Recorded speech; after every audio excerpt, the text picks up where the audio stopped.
After applying to university, I excitedly went to find Osmond. Outside the billiard hall, I heard someone inside exclaim, "You didn't apply to a university? What about Tiffany?" Osmond casually sunk a ball and nonchalantly said, "She can go alone. I was just messing with her. I never planned on going to a university." "How could you deceive such a beautiful girl? You're ruthless." Osmond smiled faintly and said, "She nags me every day, it's really annoying." Outside, it felt like a sword had pierced my heart, the pain leaving me numb. I crouched on the ground, crying for nearly half an hour, before my emotions slowly settled down. From the initial sadness and heartbreak, to later feelings of resentment and unwillingness, my emotions had rapidly fluctuated. Now, I found myself unexpectedly calm. All those intense feelings that had surged like a flood had now receded, leaving behind a quiet, peaceful sea. Wiping away my tears and taking a few deep breaths, I walked into the billiard hall. Osmond had just made a stunning clear shot, and everyone around him was applauding. When he saw me walk in, he placed the cue stick on the table and waved me over. "What are you doing out here in this heat? Don't you hate the sun?" I stared into his eyes and said seriously, "I just submitted my application." For a moment, I thought I saw guilt in his eyes, though maybe I was mistaken.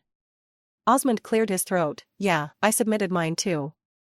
I stared at him, motionless, and said, "You promised me, if we both got into the same university, then—" "Tiffany, I'm sorry, there's something I forgot to tell you." Osmond looked away, his gaze darting to the side. "My mom doesn't want me to study medicine. She forced me to apply to be university instead." "But you said your dream was to become a doctor?" I asked softly. He frowned, looking thoroughly annoyed.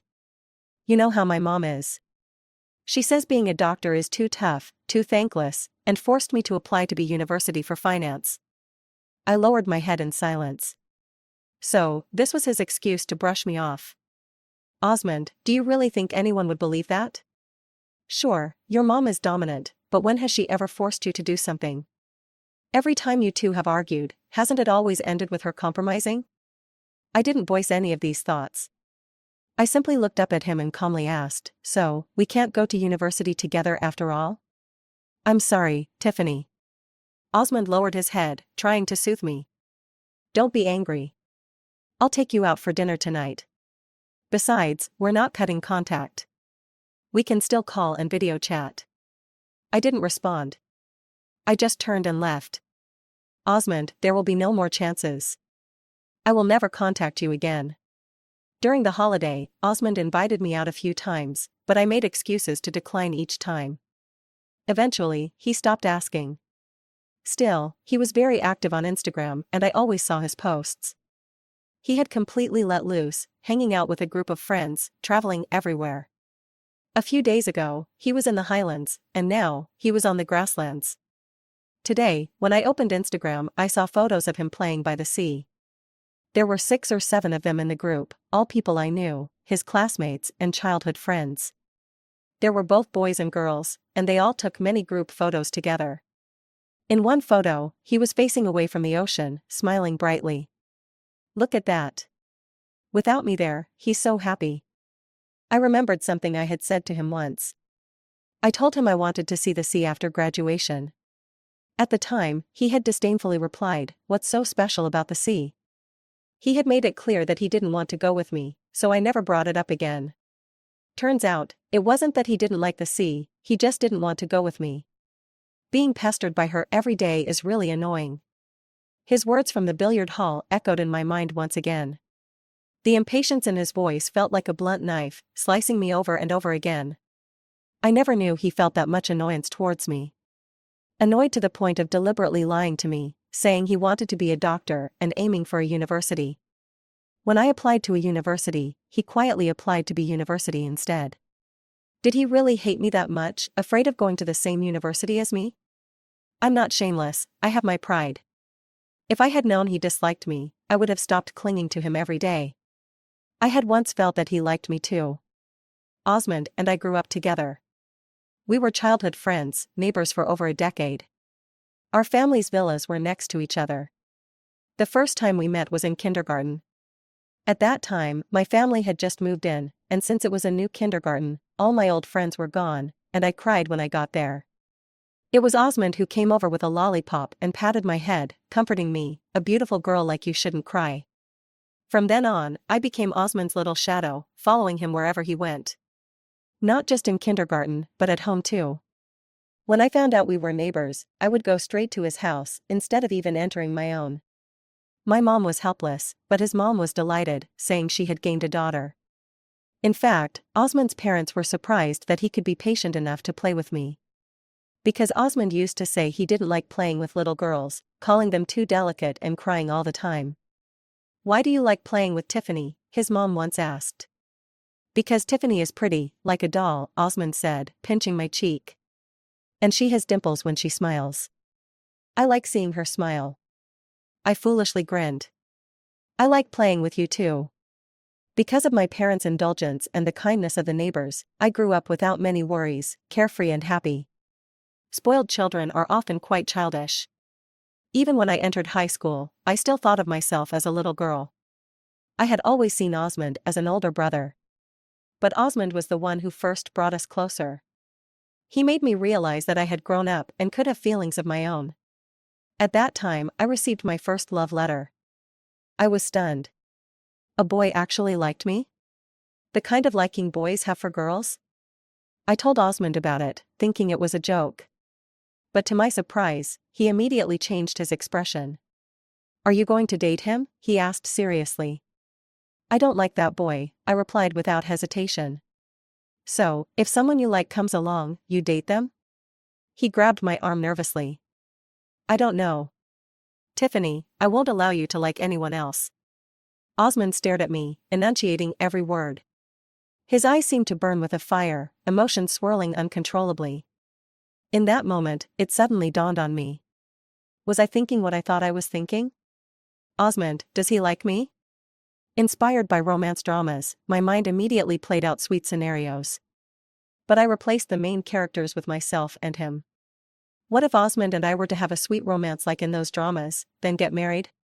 That didn't sound too bad, right? My face began to heat up, the warmth spreading to my neck. "Anyway, you have to promise me, no dating anyone during high school," Osmond said seriously, as if giving an important order. I, lost in the fantasy of the moment, nodded eagerly. Since then, I became especially clingy with Osmond.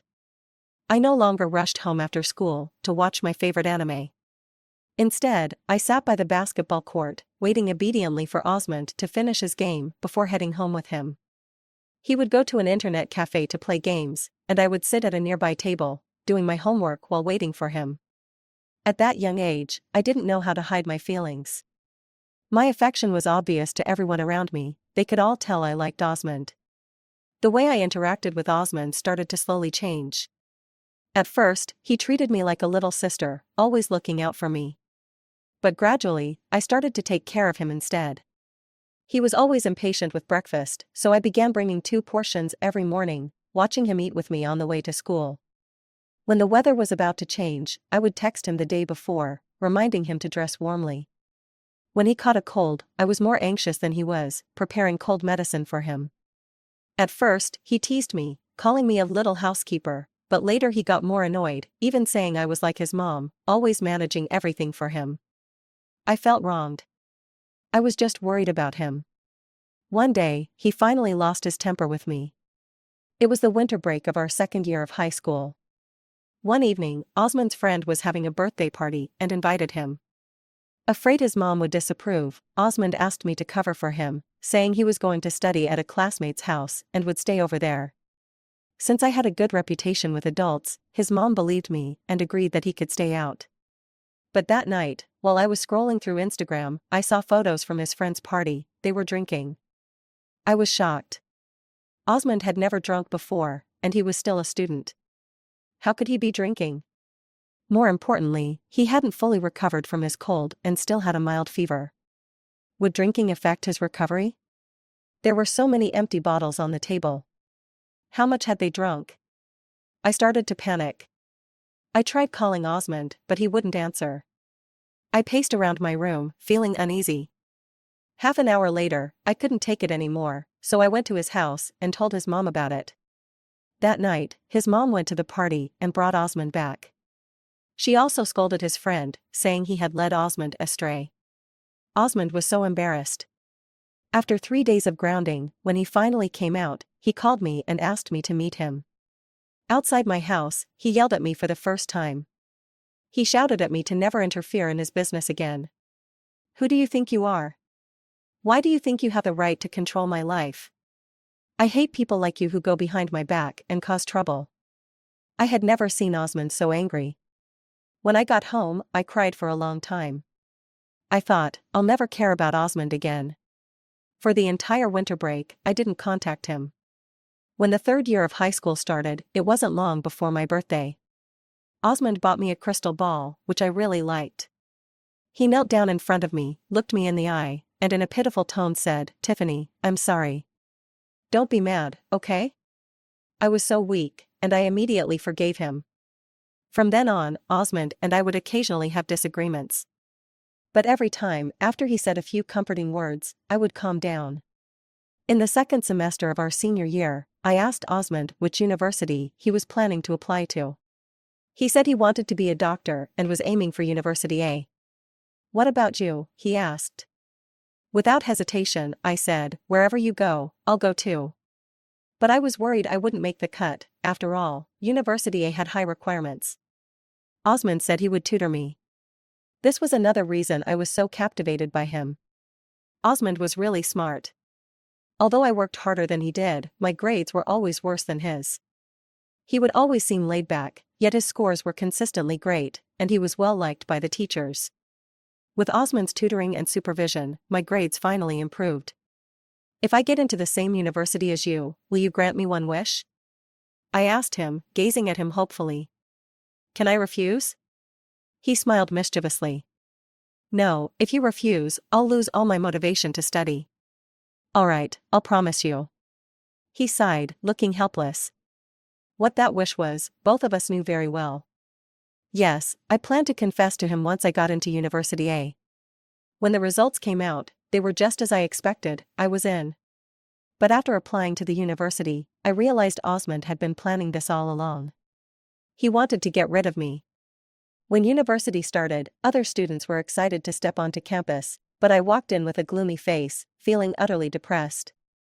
I felt betrayed by the boy I had once liked so much, and I sank into deep self-doubt. Am I really that unlikable? Did he go through all this trouble just to ditch me once we got to university? Osmond had always done better than me in school. It was hard enough to get into the same university as him. At one point, I had given up hope.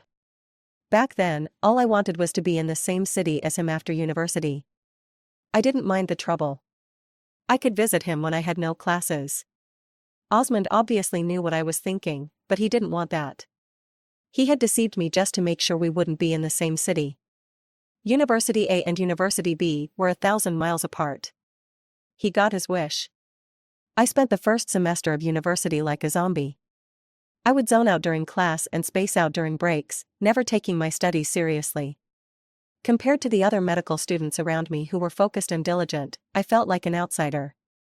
I had never been interested in studying medicine, nor had I ever thought about becoming a doctor. The only reason I applied to this school was because I was so in love with Osmond. Back then, I imagined walking hand in hand with him on campus, living a carefree, shameless love life, never considering that university was a place for serious study. Things changed during the winter break of my freshman year. After the break, I flew back home. On the plane, a passenger sitting next to me had a heart attack and stopped breathing. It was the first time I had encountered such a situation, and I was completely stunned.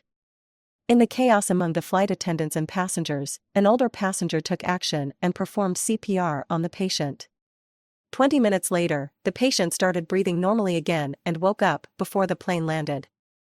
The moment he opened his eyes, many passengers were moved to tears. It was so close, one life almost slipped away right in front of us. But now, he was alive. I could truly feel the excitement and relief. And the words that kept echoing in my mind were those of the person who saved him. "I'm a doctor." Watching that doctor save a life right in front of me was deeply shocking. I knew doctors had the duty to save lives, but I had never seen it with my own eyes. Now, I realized how admirable it was to save a life. I realized how fascinating it was to be someone who could perform such miracles. Without thinking, I told myself, I want to be like him. For the first time in my life, I felt a longing for a profession. I want to be a doctor too. I spent the entire holiday locked in my room, cramming all the lessons I had missed. I didn't go out, didn't contact Osmond, and didn't meet him even once. I didn't even know if he had gone home during the holiday. For the next few years of college, I gave it my all, struggling through every single class. Being a medical student is really tough. I felt more exhausted than I did in my senior year of high school. Every day, I got up before dawn to study and only returned to my dorm from the library after the stars came out. My schedule was packed with classes, and I never had enough time. I barely had the chance to go shopping or have fun. But the effort paid off. Each semester, I earned a scholarship, and my professors started remembering my name. Being busy really is the best cure for any kind of sentimentality. I thought less and less about Osmond, only occasionally hearing about him from old classmates. He started dating when he first got to college, and I heard it was with a beautiful girl from the foreign language department. They only lasted a little over 3 months before they broke up. In the following years, he dated several other girls, but none of the relationships lasted more than a semester. The first time I saw a photo of him with his girlfriend in our high school group chat, I felt nothing. I knew for sure I had completely let go of him. In my first year of grad school, I started dating. The guy was a sophomore. His name was Reynold, a handsome special recruit from the sports department. It was through my professor's recommendation that I became an assistant team doctor for the university's tennis team, which was when I discovered our university even had a sports department, with all special recruits. Their daily coursework had nothing to do with medicine at all. Unlike the heavy academic load that all medical students love and hate, they didn't have to study it at all. Their daily routine was just training, competition, training, competition. Having gotten used to the quiet and studious medical students, when I first visited the tennis team, seeing the players training drenched in sweat, I was fascinated. The beautiful muscle lines, their agile postures, the vitality, it was all so captivating. It felt like I had opened a door to a new world, and I couldn't take my eyes off of it. Reynold was the captain of the tennis team and the person I secretly watched the most. When he played, there was this confident, almost arrogant energy to him. He was super handsome. What I didn't expect was that after I treated a wound on his knee for the first time, he confessed to me. It was so direct, I didn't see it coming. I was caught off guard and, in a daze, agreed without even thinking about it. Will you be my girlfriend? Okay. Later, I found out from Reynolds' teammates that he had been secretly in love with me since his first year of college. It all started when I gave him a Band-Aid. That triggered a vague memory for me. A year ago, I had seen a guy outside the campus supermarket who accidentally cut his hand open while unboxing something. Blood immediately started pouring out from his finger. I quickly opened my bag and rummaged through it. Seeing a pink Peppa Pig Band-Aid, I hesitated for a second, but still handed it over. I only remember that the guy was kind of cute. When he put on the Peppa Pig Band-Aid, his face turned bright red all the way to his ears. That was Reynold. What a twist of fate. He told me the whole team knew he had a crush on me because he would attend our elective courses just to see me. His friends encouraged him to go after me, but when he heard I was known as the study freak in our college, he didn't dare confess, afraid I'd be too focused on my studies. He was ecstatic when I became the team doctor assistant. His teammates would tease him, saying he acted like a peacock around me, showing off every skill he had, trying to impress me. Finally, one of his friends couldn't take it anymore and told him, if he didn't confess soon, he would step in. When Reynold heard that his friend had developed feelings for me too, he panicked. That day, while I was treating his knee, his friend deliberately said, "Tiffany, do you have time later?" "I want to." "She doesn't have time." Reynold immediately interrupted him and looked up at me. "Will you be my girlfriend?" When I heard myself say, "Okay," he was so stunned, he thought he misheard. It wasn't until his friend nudged him and said, "What are you frozen for? Didn't you hear her say yes?" That's when he came to his senses and grinned at me like an idiot. After that, Reynold kept asking me if I had secretly liked him all along. Otherwise, why would I agree to be his girlfriend so quickly? "You became our team doctor because of me, didn't you? Just wanted to see me every day, right?" You're just pretending to be calm, but you're secretly in love with me. Do you really base your relationships on imagination? I couldn't help but laugh. Can't you just lie to me a little, make me happy? Actually, I fell for you at first sight. It was all part of my plan to get close to you. Huh. I knew it. He proudly lifted his chin. Damn it, you've outsmarted me. Haha, he's quite cute. Although Reynold is younger than me, he takes care of me more when we're together. Young people have so much energy. He does an hour of physical training every morning, rain or shine. Before we got together, he used to get up at 6:30 a.m., train, then have breakfast. After we started dating, he changed to waking up at 6 a.m. so that he could finish his training just in time to have breakfast with me. Sometimes, when I'm too lazy to eat, he buys breakfast and brings it downstairs for me. You really don't have to be this hardworking, waking up so early. Lack of sleep is bad for your health, I said, feeling a little guilty. Don't worry, I'm fine, he grinned. You're my energy source. Just seeing you for a few minutes every morning keeps me full of energy for the rest of the day. Maybe it's because Reynold knows how to take care of people so well, but after being with him, I started to think that love is really wonderful. We've never fought because whenever there's a disagreement, he always lets me have my way. And he really pampers me. I found myself becoming more and more dependent on him. I used to think of myself as very independent, solving everything on my own. Now, even when I just want a cup of coffee, my first thought isn't to order takeout on my phone, but to ask Reynold to bring it to me. Sugar-coated traps really do erode the heart. He said he wanted to spoil me until I couldn't live without him. Looks like he succeeded. During the winter break, Reynold took me to the airport. Are you really not letting me go back with you? He said, pretending to be hurt. You've asked me that 180 times already, I replied, exasperated. Actually, I can go without a label. I'll stay at a hotel nearby, and you can come visit me when you have time. Just promise me you won't forget me. How come I never noticed this guy was such a drama queen? Fine, I'll video call you every day. You better keep your word. Finally, after calming this clingy guy down, I waved goodbye and turned to leave. Osmond's mom invited our family over for dinner. Today, Osmond brought his girlfriend home, my mom said. His mom said it's been a while since the two families have had a meal together, so it's a good chance to catch up. Wow, Osmond brought his girlfriend home? This is the first time. My gossip-loving side was immediately intrigued. Is she pretty? She's supposed to be quite beautiful. Well, Osmond always has high standards. My mom laughed. When you were little, we used to joke that you and Osmond would make a couple. Do you remember?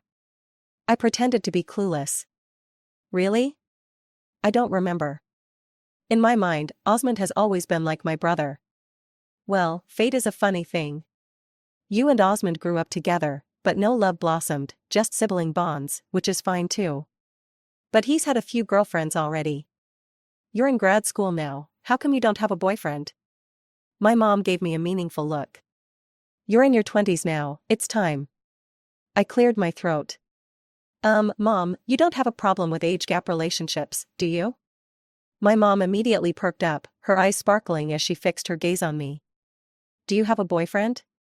An age gap relationship? How many years apart? Only 3 years. Not bad. Where does he go to school? By the time we arrived at Osmond's house, my mom was still grilling me about Reynolds' personal details. My dad seemed indifferent on the surface, but he was listening very intently. When we got to Osmond's house, I saw a beautiful girl sitting on the couch. She was wearing a white dress, calm and elegant. After graduating from university, Osmond didn't go to grad school, but joined his family's business, learning management from his dad. This girl was his assistant.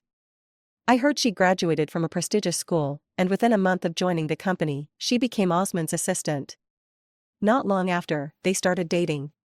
His mom mentioned that this girl's parents were both high school teachers, so she came from a scholarly family. Compared to Osmond's last girlfriend, who had tattoos all over her arms, his mom was 100% happy with this one. Though he never brought a girlfriend home before, he has had quite a few relationships. There was one girl who worked as a bartender at a bar. I was really worried Osmond would get too involved with her. I mean, how simple can a girl working at a bar be? Fortunately, they only dated for a month before breaking up. His mom had said this to my mom during their conversation earlier. It seems Osman's love life had been quite colorful these past few years. After we arrived, the older folks went to the small living room to chat, while I sat on the couch in the main living room, playing on my phone and watching Osmond and his girlfriend be all lovey-dovey. The two of them sitting in front of me were completely attached to each other. It was only when we first walked in that Osmond greeted me, and then he lowered his head to teach his girlfriend how to play a game. "You're so slow. Don't run around, just stay behind me." "Why did you miss that? Now you're going to attract the enemies." After hearing a few lines, I quickly figured out what game they were playing. I thought of Reynold, since he had also played this game with me before. I'm not good at games, I even get lost in big houses, because I can't figure out the directions. But Reynold is way gentler with me. No matter what mistake I made, even if I revealed our location and got him killed in the final circle, he would never get angry. He would just say with a smile, "It's fine, it's just a game." At dinner, the elders praised Osman's girlfriend. My mom even asked, "When are you planning to get married?" Osmond just smiled without answering.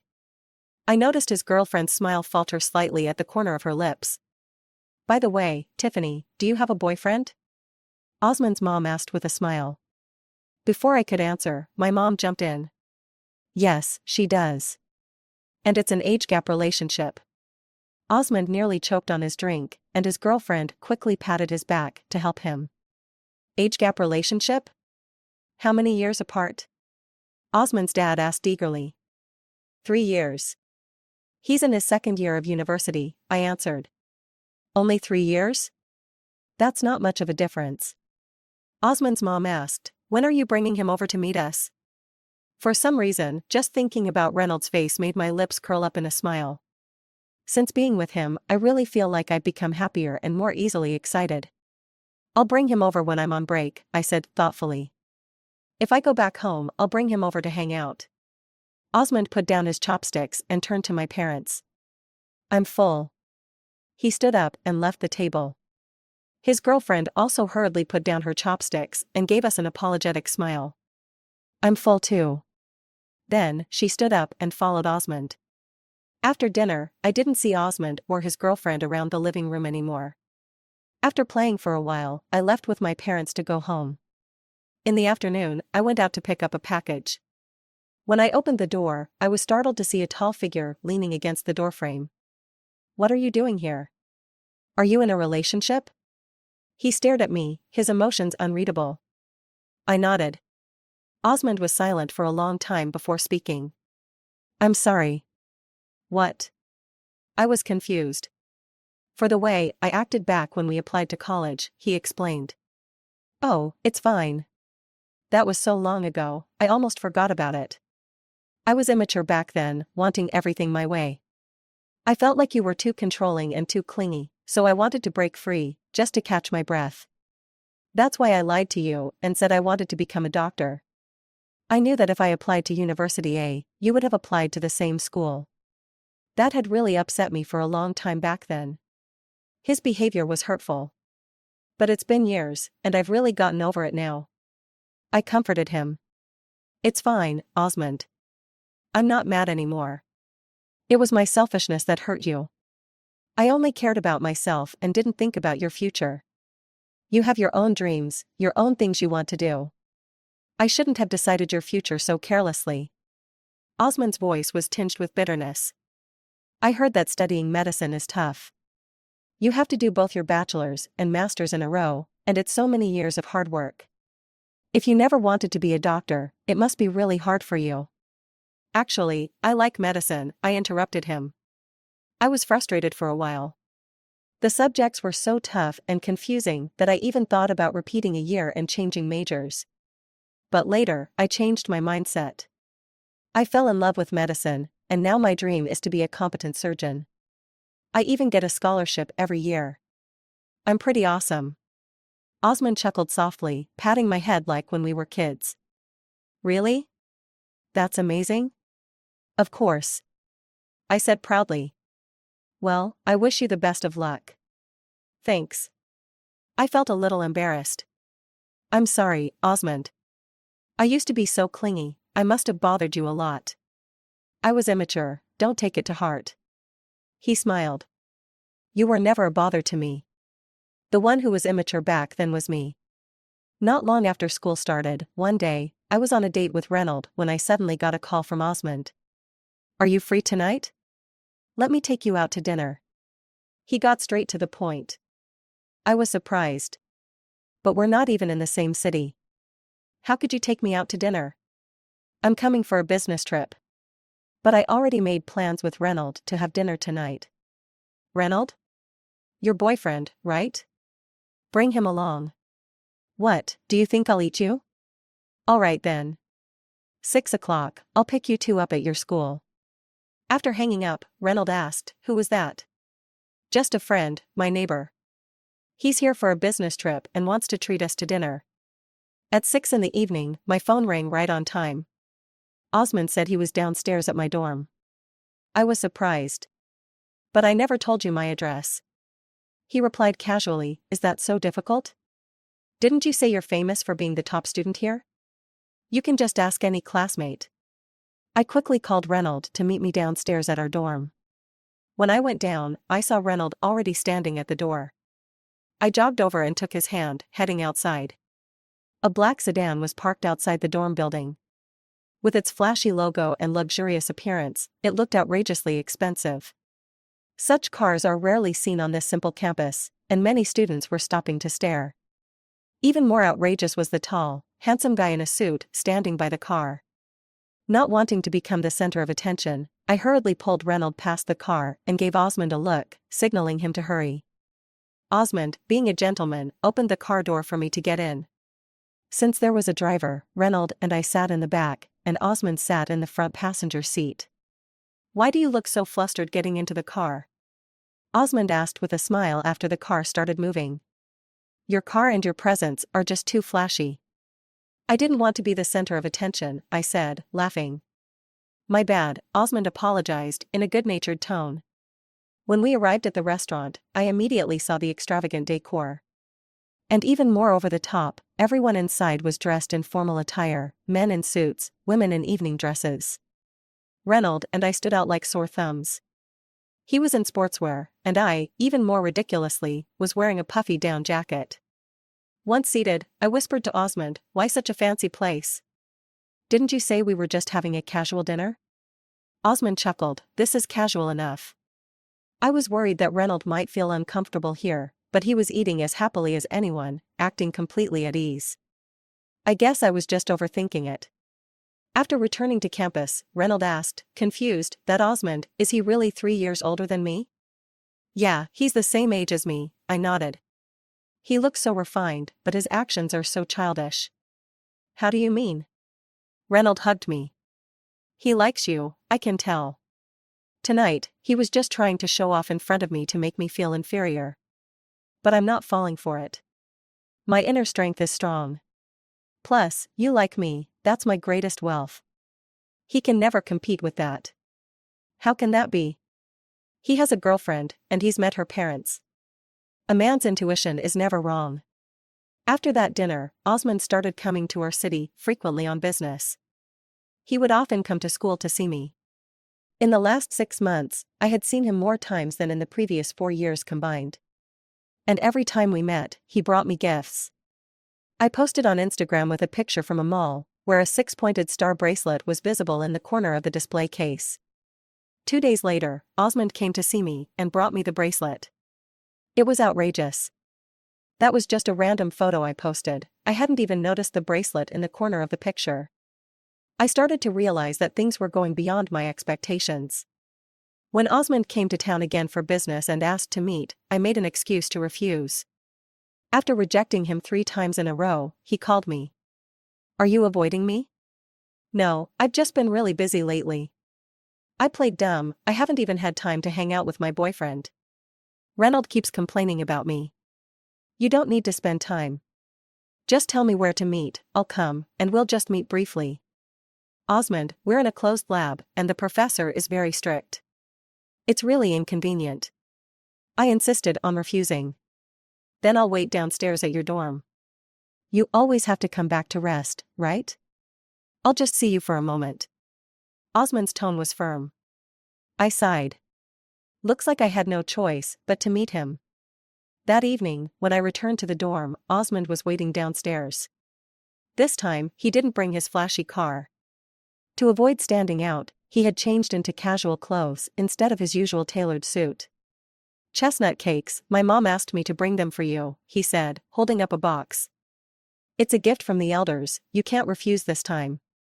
I thought for a moment. Let's find somewhere to sit and talk. We sat at a small tea shop outside the back gate of the school. The small tables and cramped space made Osmond's long legs look even more out of place. I can tell you haven't been to places like this in a while, I spoke first. Without realizing it, we've become people from two different worlds. You're the CEO who frequents high-end places, while I'm just a student buried in my studies. Tiffany, don't distance yourself from me like this, Osmond's voice was full of sadness. It hurts to hear you say that. But I'm just stating the truth. We grew up together, and that's fate. But after the college entrance exams, we went our separate ways, and our connection ended. That's the biggest regret of my life, Osmond said, his eyes filled with a sadness I couldn't understand. I didn't really get it. If I had known that separating from you would lead to this, I would never have done that, Osmond said, staring at me the whole time. Actually, I started regretting it shortly after school began. Tiffany, do you know what it's like to miss someone? I used to be annoyed with you for always clinging to me, wanting to be free. But now that we're apart and you're not by my side, I realize how much I can't live without you. He put his hands on his forehead. I didn't realize how important you were to me. You were like air, there, but invisible, and yet so essential. Back then, I hated always seeing you. Now that I'm in college, I realize how happy those days were. Now, seeing you is so hard. I laughed. Do you even believe what you're saying, Osmond? You started dating someone as soon as school began. In the past few years of college, I bet you've had more girlfriends than you can count. Now you're playing the deep, sentimental card with me? At this point, I was losing patience. I didn't even want to see him again. Our families were neighbors, and our elders had a good relationship. I had been played with over something as big as college applications, but since it was already in the past, I chose to let it go for the sake of our family's relationship. But that didn't mean I respected his character. I could maintain a surface-level peace for the elders, but privately, I would never get any closer to him. This is what happens when you make one mistake, you keep making them, Osmond said with a bitter smile. I was young back then and didn't understand where all that inexplicable pride came from. I thought if I contacted you first, it would make me seem lower, so I refused to take that first step. I thought that if I had a girlfriend, I wouldn't think about you anymore. But even after dating someone, that emptiness inside me still couldn't be filled. I realized that wasn't what I wanted. I even had my friends leak the news of my relationship to you, hoping you'd reach out to me. But there was nothing on your end. I couldn't accept that, so I changed girlfriends again and got stuck in a vicious cycle. You've got an interesting way of thinking, I said bluntly. So you've always liked me? And the way to show you like someone is by constantly changing girlfriends? Well, that's just your own fault. Yeah, it is my fault, he admitted directly. When I found out you had a boyfriend, I realized how wrong I'd been all these years. You weren't just angry with me, you really had let me go. I was so sure that you hadn't been in a relationship all these years, thinking you were waiting for me. Osmond, no one waits for another person forever. I'm not that naive, and you're not worth it. I know. I don't deserve you to wait for me. I was wrong, and I know that now, he said desperately, grabbing my hand. Tiffany, I'll change. If you like someone like Reynolds, gentle and caring, I can be like that too. From now on, I'll be whatever you want me to be. Can you give me one more chance? I pulled my hand away firmly. I have a boyfriend, and I like him. You have a girlfriend. I've broken up with her. I don't have a girlfriend anymore, he said urgently. That's your problem, I said coldly. But I won't break up with my boyfriend. This is the last time I'm seeing you. Don't come looking for me again. It's annoying. As I stood to leave, I saw Osmond slumped over the table, his shoulders shaking. After that, Osmond never tried to contact me again. It was good. He had finally figured it out. Reynold and I were in a stable relationship, still very sweet. After graduating from grad school, I joined the hospital back home and became a surgeon, just as I had hoped. Work was busy, but my relationship with Reynold didn't cool down. He always made an effort to accommodate me. Sometimes when I had to work overtime, he would bring me nutritious meals to the hospital and sit with me while I ate during my short break. No matter how busy, he always found ways to meet me. Even my mom said that Reynold treated me too well and had done so much for me. "You can't take him for granted," my mom would say. I was 28, and Reynold was 25 when he proposed to me. That year, he had also graduated from grad school. His family ran a chain of sporting goods stores, and he had started taking over the business. "I've been wanting to propose to you for a while, but back then, I was still in school and couldn't give you a stable life. Now, I'm working, and from now on, I'll take care of earning money for the family. You just need to do what you love," Reynold told me. I smiled and nodded through tears. On our wedding day, I was in the dressing room, flipping through wedding photos on my phone while waiting for the makeup artist to finish my look. After drinking a glass of water, I suddenly felt dizzy and blacked out. When I woke up again, I was in a villa. Standing by the large glass window, I could see the ocean outside. "You're awake?" a voice came from behind. I turned around and saw Osmond standing there. "You're illegally detaining me," I said calmly. "I don't care. I can't just stand by and watch you marry someone else." He walked closer. "The thought of you spending your life with another man, having children with him, it tortures me, makes me feel like killing someone. If I have to lose you for the rest of my life, what's the point of me living? You're just not thinking straight. There's no one who can't live without another person," I said, trying to reason with him. "When we first broke up in college, I felt like there was no reason to live. But I got through it, didn't I? Osmond, don't get stuck in your own head. Maybe in a couple of years, you'll meet the one you're really meant to be with." Osmond shook his head. "You think I haven't tried? After you said we'd never meet again, I thought about just letting go. You didn't love me, and I couldn't force you. I tried living without you and even went on blind dates. But it was so hard, every day was torture. I couldn't stop thinking about you, and I couldn't sleep at night. I've accepted it, I can't live without you. I won't let you marry someone else. I've been secretly following you, watching you live with that man, and desperately making money. The only way I can get you back is by becoming strong enough to take you away. You're crazy. Just consider me crazy. You said you liked the ocean, didn't you? I specially bought this seaside villa for you. Do you like it?" Osmond said, his eyes full of tenderness. "From now on, we'll live here together. You need help, you should see a therapist," I said coldly. Osmond seemed not to hear me and continued talking. "When I figure out how to get our marriage certificate, we'll be legally married. From now on, we'll live here, and you'll give me 2 lovely children. Whatever you want, I can give you. I just want to leave here. My cooking's not great, but I'll do my best to make it work for now. When you behave better, I'll hire a chef to cook for us. For now, this is our world, and I don't trust anyone else coming here. Osmond, don't keep making mistakes. It's not too late to turn back now. Do you like flowers and plants? I'll have more planted in the garden for you." I realized Osmond was losing his grip on reality. To avoid provoking him, I kept my tone calm, not doing anything extreme, not getting angry, not yelling, not throwing things. It was just the 2 of us here, and I had to think about my safety. I didn't have my phone, and there was no phone, TV, or computer in the villa. The villa doors were locked, and I couldn't leave. I'd been here for 2 months, completely cut off from the outside world. But I wasn't too panicked. So far, Osmond hadn't shown any intent to harm me. At least, my life wasn't in danger. And Osmond spent every day here with me. After disappearing with him for so long, my parents and Reynold would surely connect the dots. I believed they would find me. Maybe because I was obedient enough, Osmond began to relax more. Occasionally, he would leave the villa for a day or 2. He must have been handling business matters. After all, living here required a lot of money to maintain.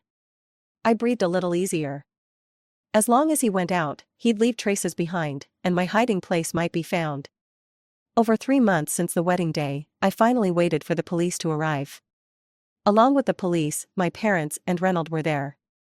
When they barged into the villa, Osmond and I were eating together. Seeing them, I ran toward them.